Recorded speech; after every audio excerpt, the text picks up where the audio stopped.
Perjuanganku lebih mudah karena melawan penjajah, tetapi perjuangan kalian akan lebih sulit karena melawan bangsa sendiri.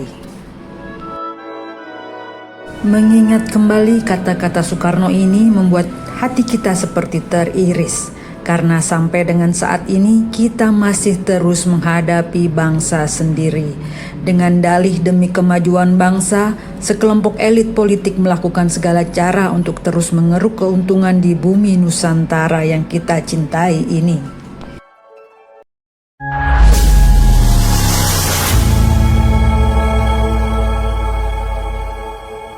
Maksud Soekarno lewat ucapan itu yakni mengingatkan ancaman yang dihadapi bangsa Indonesia setelah merdeka.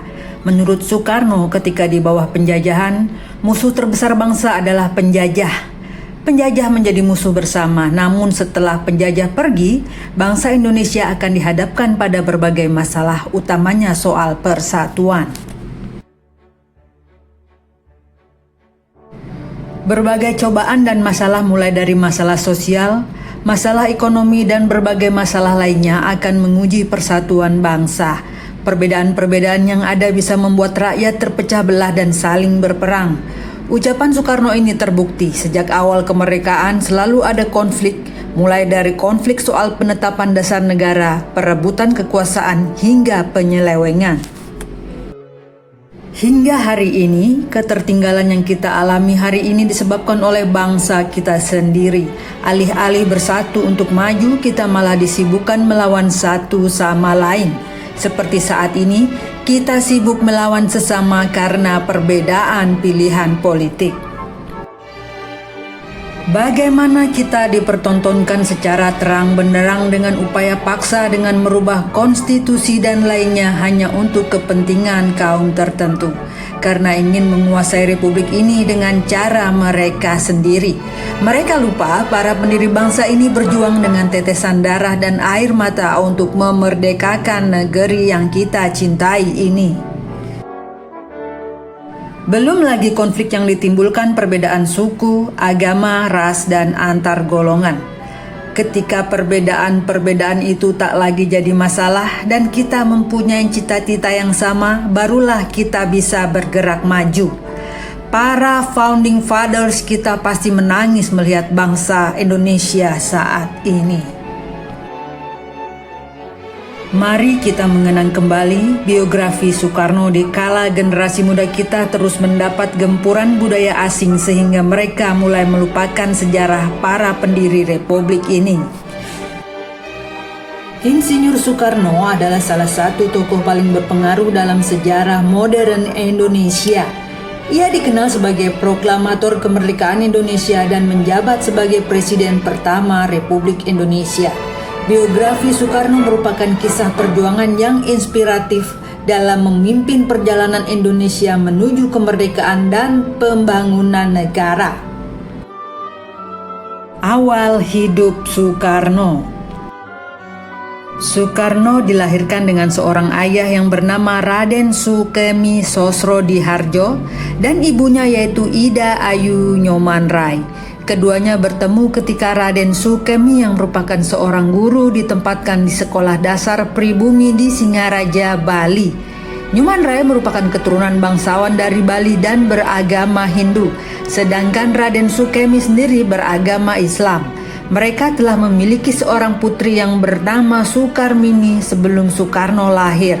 Ketika kecil, Soekarno tinggal bersama kakeknya yaitu Raden Harjokromo di Tulung Agung, Jawa Timur.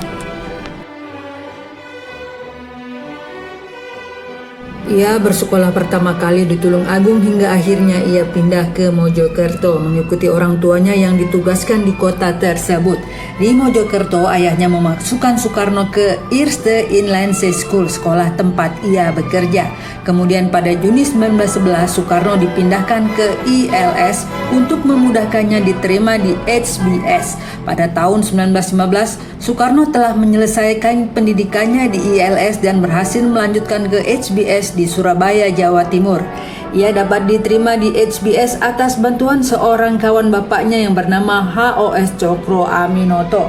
Cokro Aminoto bahkan memberi tempat tinggal bagi Soekarno di pondok kediamannya. Di Surabaya, Soekarno banyak bertemu dengan para pemimpin Sarekat Islam, organisasi yang dipimpin Cokro Aminoto saat itu seperti Alimin, Muso, Darsono, Haji Agus Salim, dan Abdul Muiz.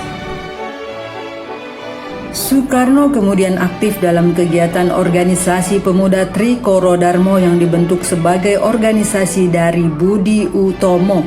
Nama organisasi tersebut kemudian ia ganti menjadi Jong Java atau Pemuda Jawa pada 1918. Selain itu, Soekarno juga aktif menulis di harian Utusan Hindia yang dipimpin oleh Cokro Aminoto.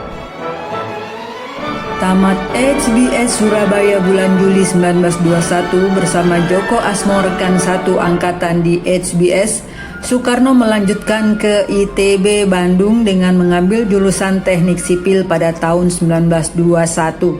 Setelah 2 bulan dia meninggalkan kuliah, tetapi pada tahun 1922 mendaftar kembali dan tamat pada tahun 1926.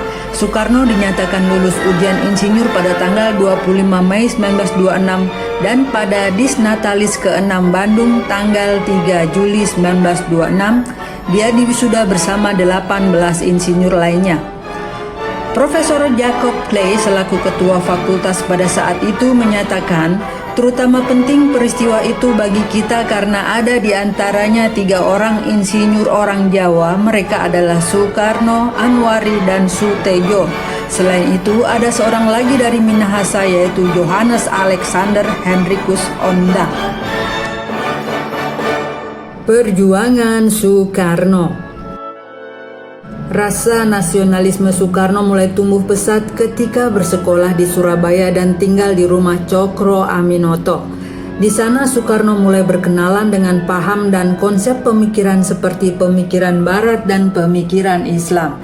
Tahun 1926, Soekarno mendirikan Al-Jemene Study Club di Bandung. Organisasi ini yang kemudian menjadi cikal bakal Partai Nasional Indonesia yang didirikan Soekarno pada 4 Juli 1927 dengan rumusan ajaran Marhainisme.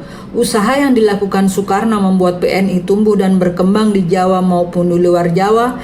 Akibatnya aktivitas Soekarno di PNI, Belanda menangkapnya pada 29 Desember 1929. Soekarno kemudian dipenjarakan di Sukamiskin, Bandung. Ia baru dibebaskan pada 31 Desember 1931. Setelah bebas, Soekarno bergabung dengan Partindo atau Partai Indonesia yang merupakan pecahan dari PNI dan pemimpinnya. Hal ini mengakibatkan dirinya kembali ditangkap Belanda dan diasingkan ke Ende Flores pada 1933. 4 tahun kemudian dipindahkan ke Bengkulu. Di Bengkulu, Soekarno berhasil kabur dan menuju Padang, kemudian menyeberang Selat Sunda dan kembali ke Jakarta pada Juli 1942. Perjuangan panjang Soekarno bersama tokoh-tokoh pendiri bangsa lainnya tidak sia-sia untuk membuat Indonesia merdeka dari penjajahan. Bersama dengan Muhammad Hatta, Soekarno memproklamasikan kemerdekaan Republik Indonesia pada 17 Agustus 1945. Proklamasi. Kami, bangsa Indonesia, dengan ini menyatakan kemerdekaan Indonesia.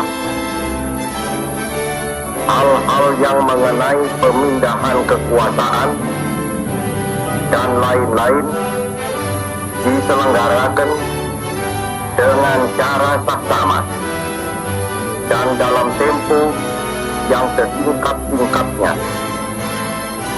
Jakarta, 17 Agustus 1945, atas nama bangsa Indonesia, Soekarno, Hatta.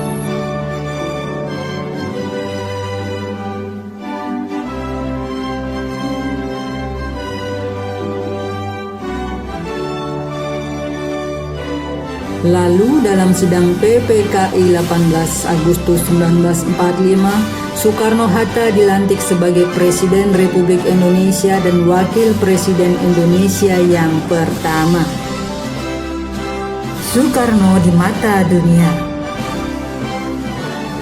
Pada tanggal 30 September 1960, Soekarno berdiri di depan sidang umum Perserikatan Bangsa-Bangsa ke-15 di New York, Amerika Serikat.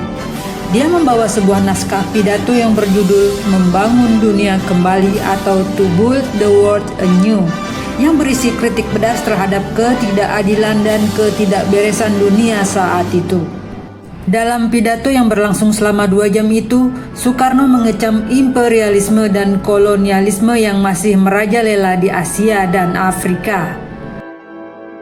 Dia juga menentang 2 blok besar yang saling bermusuhan, yaitu Amerika Serikat dan Uni Soviet, untuk menghentikan perlombaan senjata nuklir dan mengutamakan perdamaian. Dia juga mengejek PBB sebagai lembaga yang gagal melindungi hak-hak bangsa-bangsa yang tertindas dan menghindari perang. Soekarno tidak hanya mengkritik tetapi juga menawarkan solusi. Dia memperkenalkan Pancasila sebagai falsafah hidup bangsa Indonesia yang dapat menjadi inspirasi bagi dunia. Pidato Soekarno di sidang umum PBB pada 1960 itu menimbulkan berbagai reaksi dari dunia internasional. Beberapa negara menyambut baik pidato Soekarno sebagai suara hati nurani dunia yang mengingatkan akan pentingnya perdamaian dan kemanusiaan. Beberapa negara lain merasa tersindir dan terancam oleh pidato Soekarno yang mengancam imperialisme dan kolonialisme. Salah satu negara yang memberikan respon positif terhadap pidato Soekarno adalah India. Perdana Menteri India saat itu, Jawaharlal Nehru, mengirimkan surat pribadi kepada Soekarno yang memuji pidato Soekarno sebagai pidato yang luar biasa dan berani. Nehru juga mengatakan bahwa pidato Soekarno telah menyentuh hati banyak orang-orang di dunia. Presiden Amerika saat itu Eisenhower merasa tersinggung dan marah oleh pidato Soekarno yang menentang kebijakan luar negeri Amerika Serikat yang mendukung blok barat dalam Perang Dingin. Eisenhower juga merasa tidak senang dengan sikap Soekarno yang bersahabat dengan Uni Soviet dan Cina Komunis. Bahkan kekaguman beberapa pemimpin dunia kepada Soekarno membuat namanya diabadikan sebagai nama jalan di negara tersebut, seperti nama jalan di Maroko, Mesir, dan Turki, juga monumen Soekarno di Aljazair, Masjid Biru Soekarno di Rusia, Soekarno Park di Meksiko, Soekarno Park dan Soekarno Bazar di Pakistan. Juga hubungan dekat Soekarno dengan beberapa pemimpin dunia seperti John F. Kennedy, Jawaharlal Nehru, Che Guevara, Fidel Castro, Ho Chi Minh, Mao Zedong, Gamal Abdul Nasser, Nikita Khrushchev, dan lain sebagainya. Hal itu menunjukkan betapa pentingnya nama Soekarno di mata dunia. Akhir hayat Soekarno. Kesehatan Soekarno mulai menurun sejak bulan Agustus 1965. Setelah bertahan selama 5 tahun dengan penyakitnya, Soekarno meninggal dunia di RSPAD Jakarta pada tanggal 21 Juni 1970.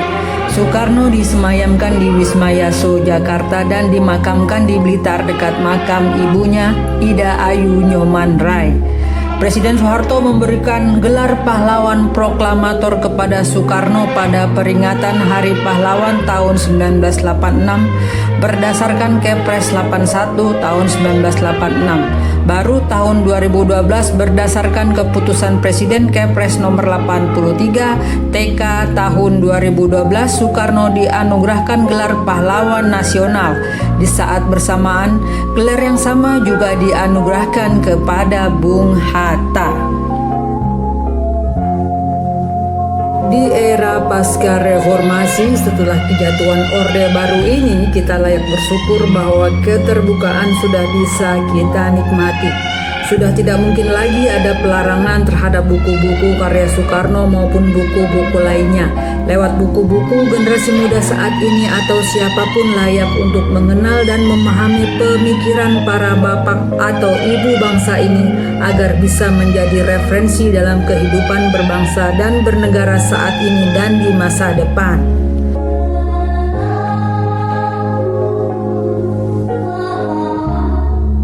Berikut ini beberapa buku yang ditulis oleh Bung Karno dan riwayat penulisannya. 1. Indonesia Menggugat. Imperialisme dan kapitalisme. Imperialisme di Indonesia, pergerakan di Indonesia, Partai Nasional Indonesia adalah pidato pembelaan yang dibacakan oleh Bung Karno pada persidangan di Landrat, Bandung tahun 1930 di hadapan pengadilan kolonial Belanda. Buku ini ditulis selama Bung Karno di penjara di Bansai, Bandung. Bung Karno bersama 3 rekannya yaitu Gatot Mangkupraja, Maskun dan Supriyadinata yang tergabung dalam Perserikatan Nasional Indonesia dituduh hendak menggulingkan kekuasaan Hindia Belanda.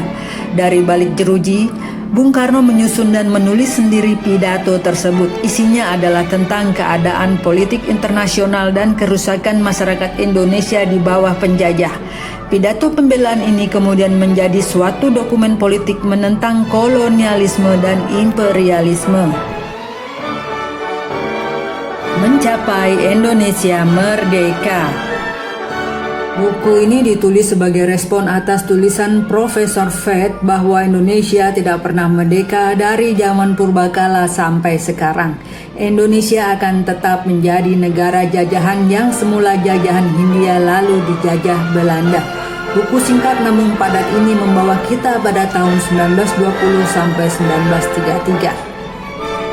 Mencapai Indonesia Merdeka ditulis ketika Bung Karno beristirahat di suatu tempat pegunungan di selatan Bandung, Pangalengan pada Maret 1933. Bung Karno membantah ucapan Fett. Pemuda Kembali. Buku ini ditulis oleh Bung Karno pada saat perjuangan merebut kemerdekaan Indonesia. Pemuda Kembali berisi pidato-pidato yang menyentuh masalah kepemudaan, nasionalisme, dan perjuangan melawan penjajah. Soekarno-Hatta, sebuah roman revolusi. Buku ini ditulis oleh Bung Karno sebagai pengenang terhadap peran dan kontribusi dirinya serta Muhammad Hatta dalam memimpin perjuangan kemerdekaan Indonesia. Buku ini juga menceritakan perjalanan hidup Bung Karno dan perjuangannya dalam membangun bangsa. Di bawah bendera revolusi. Ini mungkin buku yang paling terkenal dan komplit. Buku ini disebut terdiri dari 4 jilid, namun yang sering kita dapatkan hanya 2 jilid. Isinya 20 pidato peringatan 17 Agustus Presiden Soekarno dalam 20 tahun 1946 hingga 1964. Presiden Soekarno bukan saja seorang orator ulung, namun juga seorang pemikir jangka panjang yang brilian. Bila disimak lebih dalam pidato-pidato Presiden Soekarno, isinya begitu menggugah semangat patriotisme. Ada semangat yang menyala-nyala. Optimisme yang padu dengan pikiran jenius seorang pemimpin bangsa. Pusat pemerintahan 17 Agustus 1946 sampai 1949 dipindahkan di Yogyakarta karena Jakarta sudah tidak lagi aman. Sarinah. Buku ini tebalnya 329 halaman, berisi kumpulan materi kursus wanita dalam berjuang dan berpolitik. Wanita bukan berarti harus selalu berada di belakang. Kenapa buku tersebut diberi judul Sarinah? Siapakah beliau? Dia adalah sosok wanita yang paling dihormati Bung Karno semasa hidupnya. Bukan ibunya, bukan 1 dari 9 istrinya, bukan pula para negarawan wanita yang tersohor. Soekarno sangat menghormati Sarinah, wanita desa yang menjadi pengasuhnya saat kecil. Sarinah menemani Soekarno kecil bermain, makan dan tidur, menceritakan dongeng sebelum tidur. Bung Karno mengaku dari Sarinah dirinya diajari mencintai rakyat kecil. Bung Karno berkata, Dari dia, saya mendapat banyak pelajaran mencintai orang kecil. Dia sendiri pun orang kecil, tetapi budinya selalu besar. Moga-moga Tuhan membalas kebaikan Sarinah. Selain buku-buku di atas, Bung Karno juga menulis banyak pidato, tulisan, dan dokumen penting lainnya yang menjadi warisan intelektual dan politik bagi bangsa Indonesia. Karya-karyanya mencerminkan pemikiran dan ide-ide besar beliau dalam memperjuangkan kemerdekaan, membangun negara, dan mewujudkan visi Indonesia sebagai bangsa yang merdeka, adil, dan makmur. Ketika mengenang Soekarno dan perjuangannya, hati ini menjadi teriris akan tingkah dan pola elit kekuasaan yang terus berupaya melanggengkan kekuasaannya dengan berbagai cara. Mari kita berdoa semoga para pemimpin kita di masa kini dapat memiliki nilai perjuangan dari para pendahulu kita, tidak mementingkan diri sendiri dan para kelompoknya.